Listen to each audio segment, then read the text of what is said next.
میلاد النبی یعنی 12 ربیع النور وہ ان قریب جلوہ گر ہونے والی. ہم اس مہینے کو تمام مہینوں سے زیادہ پیرورٹی دیتے ہیں. اس مہینے کو تمام مہینوں سے زیادہ عزت دی جاتی ہے. اس مہینے میں بقیہ مہینوں کے اعتبار سے زیادہ خوشی منائی جاتی ہے، اس لیے کہ اس مہینے کو نسبت جو ہے نبی پاک صلی اللہ علیہ وآلہ وسلم کی ذات اقدس. لوگ یہ کہتے ہیں رمضان المبارک کو افضل کہیں کیونکہ رمضان المبارک کے اندر قرآن اترا. تو میں ان کو سمجھایا کرتا ہوں کہ بھئی ربیع النور شریف کی فضیلت کو اوپر رکھے کہ اس میں صاحب قرآن ہے. صاحب قرآن ہے تو قرآن بھی ہے. اگر صاحب قرآن ہی نہ ہوتے پھر قرآن ہوتا. قرآن کو قرآن ثابت کرنے کے لیے نبی پاک صلی اللہ علیہ وآلہ وسلم کی ذات ایک سند کی حیثیت رکھے. پھر آپ دیکھیں نبی پاک صلی اللہ علیہ وسلم کی ذات اقدس، آپ کائنات کے لیے خدا کی رحمت کی چھاؤں بن کے آئے. قرآن نے کہا وما ارسلناک الا رحمت للعالمین. تو بتائیں اتنی بڑی نعمت ملی ہو وجود مصطفیٰ کی صورت میں جس کو نعمت عظمیٰ کہتے ہیں، اور وہ سراپا رحمت بھی ہو،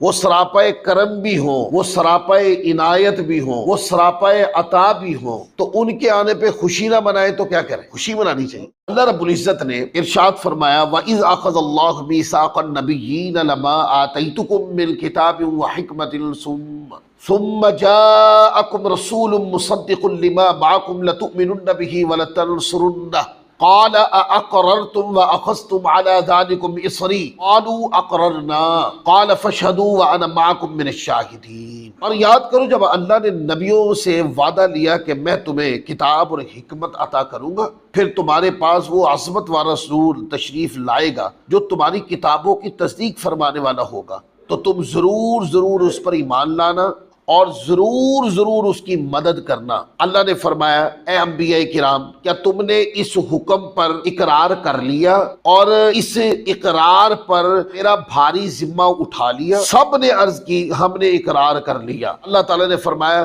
اب ایک دوسرے پر بھی گواہ بن جاؤ اور میں خود بھی تمہارے ساتھ گواہوں میں سے ہوں. اچھا، یہ بات ہے عالم ارواح میں انبیاء کرام کی ارواح سے نبوت مصطفیٰ صلی اللہ علیہ وآلہ وسلم کے حوالے سے یہ وعدہ لیا گیا کہ اے انبیاء کرام، اگر تم میں سے کسی کے دور میں یہ میرے مصطفیٰ آ جائے، وعدہ کرو کہ پھر ان پر ایمان لاؤ گے، ان کے پیچھے چلو گے. انبیاء کرام نے وعدہ کر لیا. ہم اس پر سوال کرتے ہیں مولا وعدہ تو لے لیا، مولا تیری ذات تو عالم الغیب والشہادہ ہے اور تیرا علم تو ازلی ابدی ہے. اے پاک مولا، تو جانتا تھا جن سے وعدہ لے رہے ہیں اپنے محبوب کو ان میں سے کسی کے دور میں بھیجنا تو نہیں ہے، تو پھر وعدہ کیوں لیا؟ ایک سوال پیدا ہوتا ہے نا. حکمتیں بہت ہی اس وعدے کی، لیکن ان میں سے ایک حکمت جو میری سمجھ میں آئی ہے، جو ماں نے لکھی ہے کتابوں میں، وہ یہ ہے کہ آپ دیکھیں جب وعدہ لے لیا تو پھر انبیاء کرام نے اپنی امتوں کی طرف جب آئے ہوں گے تو پھر امتوں میں آ کے کیا کیا ہوگا؟ آ کر لوگوں کو بتایا ہوگا یہ اللہ کا حکم ہے، یہ فرض ہے، یہ واجب ہے، اس پہ عمل کرنا ہے، اس پہ نہیں کرنا، یہ ممنوعات میں سے ہے، یہ کرنے والے کاموں میں سے ہے. ایک تربیت جو اللہ کے نبی فرماتے ہیں، سارے انبیاء نے اپنی امتوں میں آ کر وہ تربیت کی جو اللہ نے وہی اتاری. ساری باتیں انہوں نے کی ہوں گی اور ساری باتوں کے اندر ایک بات یہ بھی کی ہوگی، کسی کا انتظار ہو رہا ہے، کو آنے والی شخصیت آ رہی ہے، ان کا کسی وقت بھی میلاد ہو سکتا ہے، اور حکم یہ ہوا ہے کہ وہ کسی کے دور میں آ جائیں تو ان کی ہی پیروی کرنی ہے، ان کے پیچھے چلنا ہے، ان کے اوپر ہی مان لانا ہے. انبیاء کرام یہ تقریریں پھر اپنی امت کو سکھاتے تھے. اب مجھے بتائیں، ایک تو تقریر کر رہا ہوں میں ناقص آدمی، بیکار آدمی، ایک تقریر کرے اللہ کے پاک پیغمبر اور وہ تقریر ہو آقا علیہ الصلوۃ والسلام کے میلاد کی اور خاص میلاد کے انتظار کی، اور میلاد کے انتظار کے تناظر کے اندر انبیاء کرام اپنی امتوں کو محبوب کے تذکرے سنائیں. تو جو بھی اپنی امتوں کی طرف گئے وہ پھر یہ تذکرے امتوں میں ہوتے رہے، کھاتے رہے، سمجھاتے رہے. امت محبوب کا ذکر محبوبوں سے سن کر محظوظ ہوتی رہی، اور آدم علیہ السلام سے لے کر یہ حضرت عیسیٰ علیہ السلام تک ہزاروں سال اللہ تعالیٰ عز و جل نے امتوں کے اندر مصطفیٰ کا ذکر زندہ رکھا. ان امتوں میں سے کسی نے محبوب اعظم کو دیکھا نہیں تھا، محبوب کو دیکھا تھا۔ انبیاء کرام جو تشریف لاتے تھے ان محبوبوں کو دیکھا تھا، پر امتوں نے محبوب اعظم صلی اللہ علیہ وآلہ وسلم کو دیکھا دکھا نہیں تھا۔ انہوں نے انبیاء سے جو تعارف سنا، سننے کے بعد پھر وہ آپس میں باتیں کرتے ہوں گے۔ جن کے اتنے اونچے تذکرے ہو رہے ہیں کیسے ہوں گے؟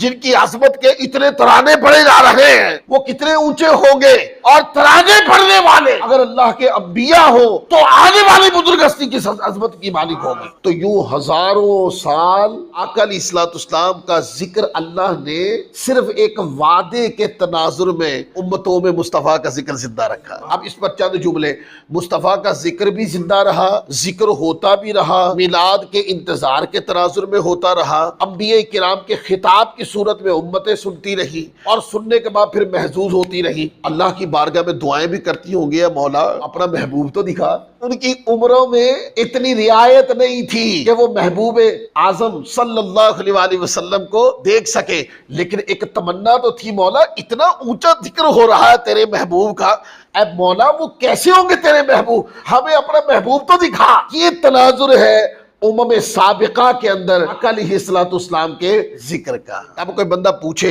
کہ آقا کا ذکر کرنا اور میلاد کے تناظر میں کرنا اور میلاد کے انتظار میں آقا کا ذکر کرنا، لوگ پوچھیں کہ یہ کہاں سے ثابت ہے؟ یار تم یہ پوچھتے ہو کہ یہ کہاں سے ثابت ہے، یہ پوچھو کہ یہ ذکر رکا کب ہے۔ ثابت وہ چیز کی جاتی ہے جس کا تمہیں پتہ نہیں، تو ہم ثابت کریں، دلائل کے ساتھ واضح کر دیں، لیکن تم اتنے بہرے ہو، ہزاروں سال مصطفیٰ کا ذکر میلاد کے تناظر میں ہوتا رہا اور تمہیں خبر بھی نہ لگی۔ احکام شریعہ کو اس طریقے سے سمجھتے ہو تم لوگ۔ تو ہزاروں برس آقا علیہ الصلوۃ والسلام کا ذکر زندہ رہا، اس کے نقوش ملتے ہیں، موسیٰ علیہ السلام کی وہ دعا ملتی ہے، کیا مولا مجھے اپنے محبوب کا امتی بنا دے۔ یہ دعا ایک روایت کے مطابق حضرت عیسیٰ علیہ السلام نے بھی مانگی، اپنے محبوب کا امتی بنا۔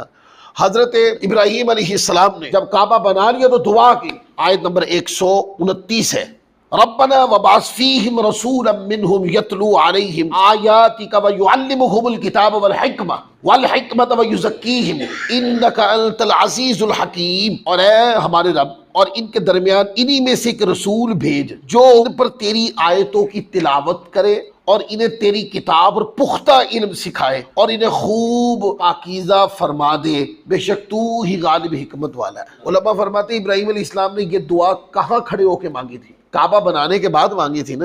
تو کیا فرمایا؟ اے ہمارے رب، ان کے درمیان انہی میں سے رسول بھیج، وہ رسول مکرم جو ہے وہ اس سرزمین مکہ سے ہو۔ تو آپ دیکھ لیں، تاریخیں اٹھا کے پڑھ لیں، حضرت اسماعیل علیہ السلام کے بعد اس خطے کے اوپر کوئی رسول نہیں آئے۔ انبیاء کرام آئے، لیکن ان کا جو مولد تھا، ان کا جو مسکن تھا وہ اور شہر تھے، وہ وہاں سے سفر کر کے یہاں آتے، اس پاک جگہ پر آتے، دعائیں مانگتے، چلے جاتے واپس۔ لیکن اس جگہ کے اوپر اسماعیل علیہ السلام کے بعد کسی نبی علیہ السلام کی ولادت نہیں ہوئی۔ لہذا یہ جو جملے ہیں کہ ان میں سے انہی میں سے رسول بھیج، وہ جو اس خطے کے اوپر اے مولا جس کی ولادت ہو، اور مکہ کے خطے کے اوپر جس نبی علیہ السلام کی ولادت ہوئی ہے وہ آپ کے اور میرے آقا صلی اللہ علیہ وآلہ وسلم ہے۔ حضور علیہ السلام نے خود اس آیت کریمہ کی تفسیر فرمائی، فرمایا کہ ابراہیم علیہ السلام نے یہ جو دعا مانگی ہے، اس دعا سے مراد حضور نے فرمایا میں ہوں۔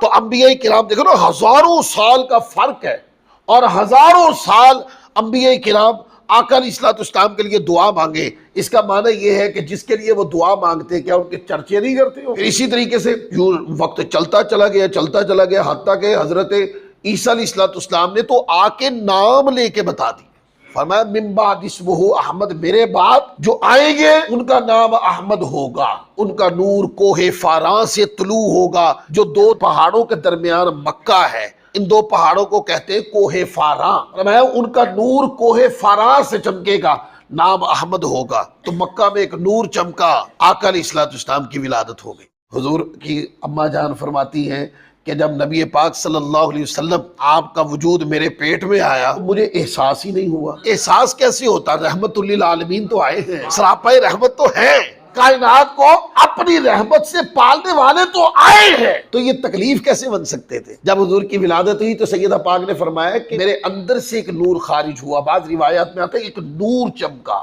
سیدہ پاک فرماتی میں ادھر ہی بیٹھی تھی، یہ بریکٹ کا ترجمہ ہوتا ہے بات سمجھانے کے لیے، میں ادھر ہی بیٹھی رہی، اپنے کمرے سے نکلی نہیں، بس ایک نور چمکا مصطفیٰ کی ولادت پر، اس نور کے اندر میں نے ملک شام کے محلات کو دیکھا، چاہے جتنے بھی صحرا ہیں، جتنے بھی پہاڑ ہیں، جتنے بھی دریا ہیں، جتنے بھی درخت ہیں، جتنے بھی جنگل ہیں، فرمایا ایک نور چمکا اور سارے حجابات ہٹ گئے، اپنی جگہ بیٹھے بیٹھے میں نے ملک شام کے محلات کو دیکھا۔ میں کہتا ہوں نور مصطفیٰ میں کوئی دیکھے تو ان کو ایک مہینے کی مسافت کے پرے کے نظر آئے، جب وہ نور خود دیکھتا ہوگا تو کائنات کی کوئی چیز چھپی رہ سکتی ہے؟ آپ کو ایک چٹکلا سنا دیتا ہوں پھر میں آگے آتا ہوں۔ ایک نا مسجد نبوی کے اندر ایک بابا جی ہوتے ہیں، وہ لال رومال لے کے ہر تیسرے بندے کو خراب کر رہے ہوتے ہیں۔ ہمارے ہندوستان کے ایک عالم دین ہے، انہوں نے نا ایک کتاب لکھی۔ اچھا وہ کتاب نا لکھتے ہوئے انہوں نے صحیح بخاری شریف سے نا ایک حدیث کوٹ کی، انہوں نے صحیح بخاری شریف سے۔ کہ میں نا کتابیں اٹھا نہیں سکتا، تقریریں ہوتی رہتی ہیں نا، تو پھر میں یہ اس کی سکین وغیرہ کروا کے اپنے پاس رکھ لیتا ہوں تاکہ ذرا کتابوں کا بوجھ نہ اٹھانا پڑے۔ انہوں نے نا وہاں پر نا ایک حدیث لکھی، یہ صحیح بخاری شریف سے پڑھ رہا ہوں، حدیث نمبر 2400، اور وہ روایت یہ تھی، حضرت عبداللہ بن عباس رضی اللہ تعالیٰ نے فرمایا کہ نبی پاک صلی اللہ علیہ وآلہ وسلم جب مدینہ طیبہ آئے نا تو یہودی لوگ عاشورہ کا روزہ رکھتے تھے۔ فرمایا کہ یہ کیا ہے؟ عرض کی گئی کہ یہ اچھا دن ہے، اس دن اللہ تعالیٰ نے بنی اسرائیل کو ان کے دشمن سے نجات دی تھی، یعنی فرعون سے نجات ملی تھی۔ تو حضرت موسیٰ علیہ السلام نے اس کا روزہ رکھا۔ فرمایا کہ تمہاری نسبت موسیٰ سے میرا تعلق زیادہ ہے، ہم تم سے زیادہ موسیٰ کے حقدار علیہ السلام۔ پس آپ نے اس کا روزہ رکھا اور اس کے روزہ رکھنے کا حکم دی۔ یہ عالم دین نے صحیح بخاری شریف سے روایت لکھ کر اب اس سے یہ استدلال کیا کہ جب اللہ تعالیٰ کی کوئی نعمت ملے تو اس نعمت پر خوشی کرنا، اس کو سیلیبریٹ کرنا، ٹھیک ہے نا، یہ قرآن و حدیث کا حکم ہے۔ لہذا یہ ہے نعمت کہ چھٹکارا ملا فرعون سے، تو اس کی سیلیبریشن صدیوں سے ہوتی آ رہی ہے، سیلیبریشن اس کو منانا صدیوں سے ہوتا آ رہا ہے۔ تو جو نعمت عظمیٰ ہے ذات مصطفیٰ کی صورت میں، اس کو کیا وہ دن سیلیبریٹ نہیں کرنا چاہیے؟ تو یہ دلائل دیے۔ وہ نا کتاب اٹھا کر نا ایسے، وہ سالم دین کی کتاب اٹھا کر کہتا نہیں یہ دیکھو ایسے کر کے، یہ دیکھو یہ مولوی یہ حدیث پڑھی، اس سے میراث ثابت کر رہا ہے، اس سے میراث ثابت ہوتا ہے، اور چھڑ کر یہ ایک ٹیکنیک ہوتی ہے لوگوں کو مطمئن کرنے کی۔ حالانکہ یہ اس طرح کی باتیں وہ کسی صاحب علم کے سامنے نہیں کر سکتے۔ تو وہ نا مجھے کسی نے کلپ بھیجا، میں نے کہا کہ اس کو ادھر ہی مسجد نبوی کے سین میں کھڑا کرو، اور مسجد نبوی کے سین میں کھڑا کر کے قرآن اس کے سر پہ رکھو اور قرآن رکھ کے اس سے پوچھو کہ یہ ہندوستان کے عالم نے اس حدیث پاک سے میراث ثابت کیا یا کسی اور نے، اور اس کو کہو تم جانتے ہو کس نے اس سے میراث ثابت کیا۔ رکھو اس کے سر پہ قرآن۔ اس کے دو چہرے، ایک عوام کے لیے ہے اور ایک چہرہ اور ہے اس کا، اس سے پوچھو یہ میلاد کس نے ثابت کیا۔ اگر یہ نہیں بتاتا تو میں دس دفعہ، کیونکہ جو تم چھوڑ دیتے ہو ہم وہ بھی پڑھ لیتے ہیں۔ آپ بخاری شریف پڑھاتے ہو ورکے پلٹ دیتے ہو نا، تم لوگ اندھے ہو جاتے ہو وہاں پر، ہم وہ پڑھ لیتے ہیں۔ صحیح بخاری شریف کی ایک شرح ہے، علامہ ابن حجر اسقلانی رحمۃ اللہ علیہ، بڑی معناس شرح، کوئی 25 جلدوں کے قریب کی شرح ہے، یہ بہت بڑی کتاب بخاری شریف کی شرح۔ آپ سعودی عرب کا کوئی ایک مدرسہ جہاں پہ دورۃ الحدیث کروایا جاتا ہے، اس شرح کے بغیر کروایا جاتا ہو تو مجھے بتائیں۔ ایک مدرسہ سعودی عرب کا، کوئی ایک مدرسہ دکھا دے، کوئی کہے کہ یہ مدرسہ سعودی عرب کا ہے، یا دورۃ الحدیث ہوتا ہے پر ابن حجر اسقلانی نہیں پڑھایا جاتے، اتنی کنفرم بات ہے۔ تو اس حدیث پاک سے میلاد کس نے ثابت کیا جس کی کتاب ہر مدرسے میں پڑھائی جا رہی ہے، اور تو کچی جا رہی ہو، دوسرا تو بیٹی پائی جا رہے ہو تسی، اور مسجد نبوی میں کھڑے ہیں آپ۔ علامہ ابن حجر اسقلانی رحمۃ اللہ علیہ نے اس روایت کو لکھ کے کہا ہے کہ میلاد النبی ثابت کرنے کے لیے مجھے انکشاف ہوا اس بات کا کہ یہ دلیل ہے میلاد النبی کو ثابت کرنے کی، یہ روایت کہ اگر ایک نعمت کی سیلیبریشن ہزاروں سال ہو سکتی ہے تو نعمت عظمیٰ کی سیلیبریشن کیوں نہیں ہونی چاہیے؟ اس سے میلاد النبی ثابت کیا۔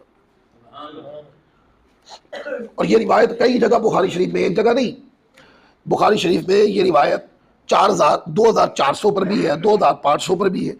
یہی روایت صحیح بخاری شریف میں 3943 پر بھی یہ روایت آئی ہے، یہ روایت 4737 پر بھی یہ روایت موجود ہے، پھر اسی طریقے سے 4680 پر بھی یہ روایت موجود ہے، یہ صحیح بخاری شریف ہے، پھر اسی طریقے سے 3397 کے اوپر بھی یہ روایت موجود ہے۔ یہ روایت بخاری شریف میں جتنے مقامات پہ ہے میں ساری پڑھ کے سنا دی۔ پھر یہ مسلم شریف میں الگ ہے، یہ مسلم شریف میں بھی کئی مقامات پر یہ روایت آئی، اور اس کو امام نے لکھ کر، یعنی یہ روایت نمبر 2533 بھی ہے، 2534 ہے، 2535، پھر 2536، 2537، 2538، امام مسلم نے یہ ساری روایتیں ایک جگہ پہ اکٹھی کر کے بیان کر دی اور ثابت کیا کہ یہ کہنا کہ اسلام کے اندر سیلیبریشن کا تصور نہیں ہے، ائمہ نے کہا کہ یہ جھوٹی ترین بات۔ لوگ آج کہتے ہیں نا کہ یہ دن منانا، سیلیبریٹ کرنا کسی دن کو، وہ کہتے ہیں یہ تصور نہیں ہے، اسلام کا تصور ہی نہیں۔ تو میں نے کہا پھر تو سالگرہ منانا بھی حرام ہو جائے گا۔ آپ 1 سال کے بعد، آپ مدرسہ آپ کا ہے تو مدرسے کے اندر جو ہے وہ 1 سال کے بعد بھئی یہ مدرسہ اس دن بنا تھا، ہر سال وہ دن آتا ہے، آپ مدرسے کا بننے کے دن کو سیلیبریٹ کرتے ہیں۔ تو اس طرح ہزاروں، درجنوں، لاکھوں سیلیبریشنز ساری حرام قرار پاتی۔ اگر آقا کے میلاد کا دن سیلیبریٹ کرنا جائز نہیں ہے تو پھر کسی عام بندے کے دن کو سیلیبریٹ کرنا تو پھر قطعی حرام ہوگا، جبکہ یہ سیلیبریٹ کرتے ہیں، سب کو پتہ ہے، جلسے جلوس ہوتے ہیں، باقاعدہ اجتماعات ہوتے ہیں، باقاعدہ جو ہے نا وہ ایام منائے جاتے ہیں۔ وہ غیر مقلدین تو اتنا نیچے اترے ہیں کہ ان کے کوئی بہت بڑے عالم دنیا سے چلے گئے تو ہماری طرح یہ عرس تو نہیں کرتے، پر جس دن وہ بندہ دنیا سے گیا اس دن کو بھی یہ جو ہے نا یاد کرتے ہیں، مناتے ہیں، دعا کرتے ہیں ان کے لیے۔ تو چاہے خوشی کا ہو یا غمی کا، تو دن تو کسی طریقے سے بھی سیلیبریٹ نہیں کیا جا سکتا۔ اور اگر پوچھو کہ سیلیبریشن کہاں لکھی ہے تو یہ ایک روایت کافی کہ آقا علیہ الصلوۃ والسلام نے اس دن کو کہ جس کی سیلیبریشن ہوتی آ رہی تھی اور صدیوں سے ہوتی آ رہی تھی، ہزاروں سال سے ہوتی آ رہی تھی، آقا علیہ الصلوۃ والسلام نے اس بنیاد پہ ریجیکٹ نہیں کیا کہ یہ تو یہودی ہے تو ہمارے دین پر ہی نہیں۔ ہاں، حضور علیہ الصلوۃ والسلام نے یہ فرمایا کہ ہم تم سے بڑھ کر موسیٰ علیہ السلام کے حقدار ہیں، تم نے موسیٰ علیہ السلام کی تعلیمات کو چھوڑ دیا، تم نے ان کے دین کو بدل دیا، تم ان کے حقدار نہیں ہو، ہم حقدار ہیں، ہماری کتاب ان کی نبوت کی بھی تصدیق کرتی ہے، ان کی کتاب کی بھی تصدیق کرتی ہے۔ اور صحابہ کرام سے فرمایا یہ تو کچی سیلیبریشن کر رہے ہیں، تم پکی سیلیبریشن کرو، موسیٰ علیہ السلام کے دن کو سیلیبریٹ کرو، مناؤ۔ اور یہ روزہ رکھتے ہیں، تم 2 روزے رکھو، ایک روزہ رکھو سیلیبریشن کا اور دوسرا روزہ ان کے اختلاف کا رکھو کہ ان کا رد بھی کرو۔ تو اس سیلیبریشن کو آقا علیہ الصلوۃ والسلام نے زندہ رکھا، ختم نہیں کیا۔ سیلیبریشن ایک خوشی ہے، اگر کسی جائز مقاصد کے تحت خوشی ہو رہی ہے تو اس کو ناجائز نہیں کہنا چاہیے۔ کیا اسلام جو ہے صرف غمی کا دین ہے؟ نہیں، خوشی کا بھی دین ہے، غمی کے بھی احکامات ہیں، ساری چیزیں اپنی اپنی جگہ پہ ہوتی ہیں، کسی چیز کو غلط یا رد نہیں کیا جا سکتا۔ لہٰذا اب یہ کہنا کہ سیلیبریٹ کرنا کسی دن کو یہ جائز نہیں، اس کے اوپر یہ ایک روایت ہی کہا۔ حضرت عیسیٰ علیہ الصلوۃ والسلام کی امت کے لوگوں نے کہا کہ آپ دعا کریں اللہ تعالیٰ آسمانوں سے کھانے سے بھرا دسترخوان اتارے۔ اللہ کے نبی نے دعا کر دی، کھانوں سے بھرا دسترخوان آ گیا۔ یہ پورا واقعہ ہے۔ فرمایا کہ قال یا عیسی ابن مریم اللہم ربنا انزل علینا مائدۃ من السماء تکون لنا عیدا لاولنا وآخرنا، عیدا لاولنا وآخرنا۔ عیسیٰ علیہ السلام نے عرض کی اے اللہ ہمارے رب، ہم پر آسمان سے ایک دسترخوان اتار دے تو ہمارے لیے اور ہمارے بعد میں آنے والوں کے لیے عید اور تیری طرف سے ایک نشانی ہو جائے۔ تو میں اس جگہ سوال کر لیتا ہوں، ایک دسترخوان اترے کھانوں والا، وہ اللہ کی نعمت ہے نا؟ تو عیسیٰ علیہ السلام فرماتے ہیں مولا دسترخوان اتار تاکہ لوگوں کے لیے وہ عید کا دن ہو جائے اور بعد والوں کے لیے بھی۔ تو اگر کھانے کی نعمت آئے وہ دن عید ہو سکتا ہے، تو نعمت عظمیٰ ذات مصطفیٰ تشریف لائے تو وہ دن عید کا کیوں نہیں ہو سکتا؟ تصور تو عید فرحت کا ہے نا۔ عید کہتے ہیں سال کے بعد دن پلٹ کے آئے تو اس کو عید کہتے ہیں، لغوی معنی ہے یہ اس کا۔ عید فرحت کسی نعمت کو بطور عید سیلیبریٹ کرنا، عید کی طرح خوشی منانا۔ تو قرآن مجید تو فرماتا ہے کہ اللہ کے نبی کا ایک معجزہ ظاہر ہو تو وہ دن بھی چونکہ نعمت کا دن ہے اس کو بھی بطور عید سیلیبریٹ کیا جا سکتا ہے۔ اور آقا علیہ الصلوۃ والسلام کی ذات اقدس کائنات کا سب سے بڑا معجزہ. لہذا یہ عید ہے، اس کو عید فرحت کہیں گے، اور یہ ہمارے لیے بھی عید ہے اور بعد والوں کے لیے بھی عید ہے. اب یہ تو قرآن مجید ہی کافی ہوتا ہے، لیکن بعض لوگوں کی عقلوں پہ جب پردہ پڑ جائے نا تو آپ قرآن مجید کو بھی پڑھتے چلے جاؤ تو ان کو سمجھ نہیں آتی. دیکھیں یہ صحیح بخاری شریف ہے، حضرت فاروق اعظم رضی اللہ تعالیٰ عنہ کی یہ روایت ہے کہ ایک یہودی نے حضرت فاروق اعظم رضی اللہ تعالیٰ عنہ سے ایک سوال کی. بخاری میں بھی ہے، یہ مسلم میں بھی ہے، یہ ترمذی میں بھی ہے، اور ایک ایک کتاب میں درجنوں جگہ یہ روایت موجود ہے. تو انہوں نے کہا کہ آپ کے قرآن میں، یہودی کہتے ہیں آپ کے قرآن میں ایک آیت ہے، اگر وہ ہماری تورات میں نازل ہوتی تو ہم اس دن کو بطور عید سیلیبریٹ کرتے. آپ نے فرمایا پڑھو وہ کون سی آیت؟ اس نے آیت پڑھی الیوم اکملت لکم دینکم واتممت علیکم نعمتی ورضیت لکم الاسلام دینا. ہم اس کو تکمیل دین کی آیت کہتے ہیں. حضرت فاروق اعظم رضی اللہ تعالیٰ نے نہیں فرمایا، یعنی وہابیہ نے جواب نہیں دیا، آپ نے نہیں فرمایا ہمارے یہاں تو 2 عیدیں ہوتی، 2 عیدوں کے علاوہ تو کوئی عید نہیں، آپ نے ایسا نہیں فرمایا. جب اس نے آیت پڑھی تو حضرت فاروق اعظم رضی اللہ تعالیٰ عنہ نے فرمایا کہ مجھے یہ پتا ہے کہ یہ کس دن نازل ہوئی تھی. یہ آیت عرفات کے دن نازل ہوئی تھی اور اس دن جمعہ بھی تھا. پھر آگے دیکھیں، یہی روایت حضرت عبداللہ بن عباس رضی اللہ تعالیٰ عنہ کے بارے میں بھی ہے کہ ان سے ایک یہودی نے پوچھا کہ آپ کے قرآن کے اندر ایک آیت ہے، اگر وہ ہماری تورات میں نازل ہوتی ہم اس کو بطور عید سیلیبریٹ کرتے. آپ نے فرمایا پڑھو وہ آیت. اس نے یہی آیت پڑھی الیوم اکملت لکم دینکم واتممت علیکم نعمتی ورضیت لکم الاسلام دینا. یہ آیت کریمہ اس نے پڑھی. آپ یہودی کے پاس موجود تھے، جا کر کہا یہ آیت جس دن نازل ہوئی تھی اس دن 2 عیدوں کا دن تھا، عرفات کا دن بھی عید کا دن ہے اور جمعے کا دن بھی عید کا دن ہے جس دن یہ آیت کریمہ آئی. اب میرا سوال، جس دن ایک آیت قرآن کی اترے وہ دن تو 2 عیدیں منانے کا دن ہوتا ہے. جس دن پورا قرآن اترا ہوگا وہ دن عید نہیں ہوگا. جس دن صاحب قرآن آئے ہوں گے وہ کتنی بڑی عید کا دن. پھر مجھے بتائیں جمعہ کو عید کہا اسی حدیث پاک کے اندر. ذرا پورے سال کے اندر کتنے جمعے آتے ہیں؟ آپ کہتے ہیں 2 عیدوں کے علاوہ عید نہیں ہے. ہم نے آپ کو کہا ہے وہ 2 عیدیں عید شرعی ہیں جس کے احکام آ گئے ہیں، لیکن کبھی بھی اسلام نے عید فرحت کو کبھی بھی اگنور نہیں کیا. یہ نہیں کہا کہ عید فرحت کا تصور نہیں، عید فرحت کا تصور دیا ہے شریعت نے. جملہ بولا کہ کائنات میں سب سے بڑا معجزہ ذات مصطفیٰ ہے، لہذا اگر چھوٹی چیزوں کے اوپر عید کی سیلیبریشن ہو سکتی ہے عید فرحت کی، تو پھر آقا علیہ الصلوۃ والسلام کی ولادت طیبہ پر کری ہوئی.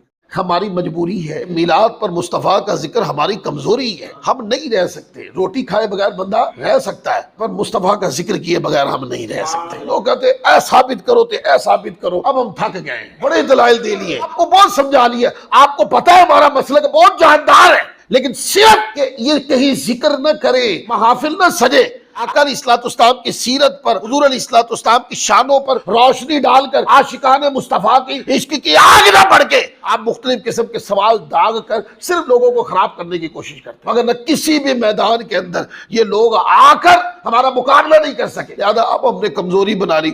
تم کہو یہ ثابت کرو، کر دیا تھا، جان چھوڑو ہماری، پر مرو کہیں جا کر، ہمیں مست رہنے دو ہماری مستی کے اندر. بڑا سکھایا، بڑا سمجھایا تمہیں، تمہاری فطرت کے اندر یہی ہے، تم محبوب کا ذکر کہیں زیادہ نہ ہو جائے، اس الجھن کا شکار رہتے ہو. اور ہم کہتے ہیں مصطفیٰ کا ذکر کم نہیں ہونا، ہم اس رمز میں زندہ رہتے ہیں. اپنی اپنی بات ہے، تم اس میں رہو، ہمیں اپنی مستی میں رہنے دو، تمہارا اور ہمارا فیصلہ قیامت والے دن ہو جائے گا. میلاد کہاں آیا ہے؟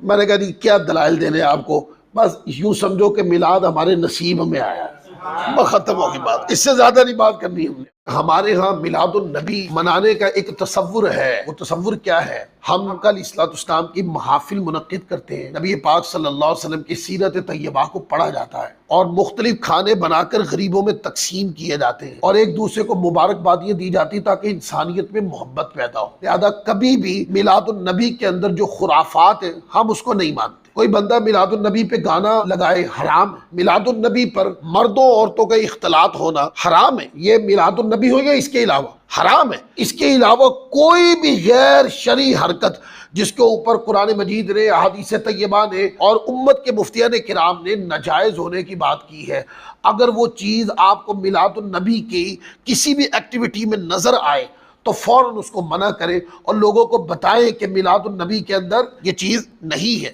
ہم میلاد النبی میں نبی پاک صلی اللہ علیہ وسلم کا جھنڈا اٹھاتے ہیں، یہ شانی ہوتی ہے، پھر آقا علیہ الصلوۃ والسلام کے نام پہ جلوس نکالتے ہیں، جلوس میں حضور علیہ السلام کے نعرے لگاتے ہیں، اور گلیوں میں چل پھر کر لوگوں کو یہ یاد کرواتے ہیں کہ آج کا دن عام دن نہیں ہے، اور پھر حضور علیہ الصلوۃ والسلام کی ذات اقدس کے اوپر کثرت کے ساتھ درود پڑھتے ہیں۔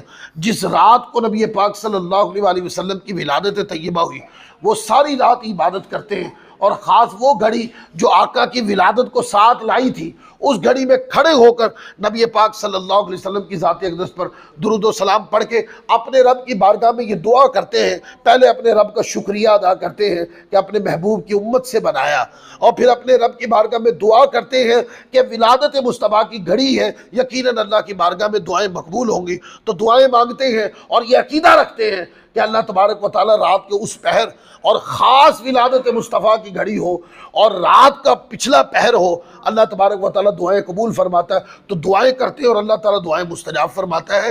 یہ میلاد النبی کا تصور جو میں نے آپ کے سامنے رکھا، ایک بندہ وہ دیندار بندہ ہی نہیں ہے، اس کی کوئی دینی تعلیم ہی نہیں ہے، اگر کوئی وہ الٹی حرکت کرے تو اس کی حرکت کو آپ مذہب اہل سنت پہ دلیل بنائیں گے، آپ اس کو منع کریں گے کہ جاہل آدمی ہے، کیا پتہ کیا کر رہا ہے۔ میرے جیسے بندے کا بھی عمل جو غلط ہو وہ میرے مذہب پہ دلیل نہیں ہو سکتا، میرے مذہب پہ دلیل وہ ہے جو ہم نے کتابوں کے اندر قرآن و حدیث سے اخذ کر کے ہمارے علماء نے لکھ دی، جو اس سے ہٹ کر پائے سمجھ رہے یہ سنی نہیں ہے، چاہے وہ ہمارے کراؤڈ میں نظر آئے چاہے وہ کسی اور کے کراؤڈ میں نظر آئے، ہم تو پابند ہیں اپنے علماء کی کتابوں کا۔ اگر کوئی کتابوں سے ہٹ کر ایکٹیویٹی کرے اور اس کو میلاد کا نام دے تو وہ نہ تو میلاد ہے نہ وہ میلاد کے ایسی سیلیبریشن کو ہم مانتے ہیں، اگر کوئی کرے تو وہ اپنے عمل کا ذمہ دار ہے، اہل سنت اس کے عمل کے ذمہ دار نہیں۔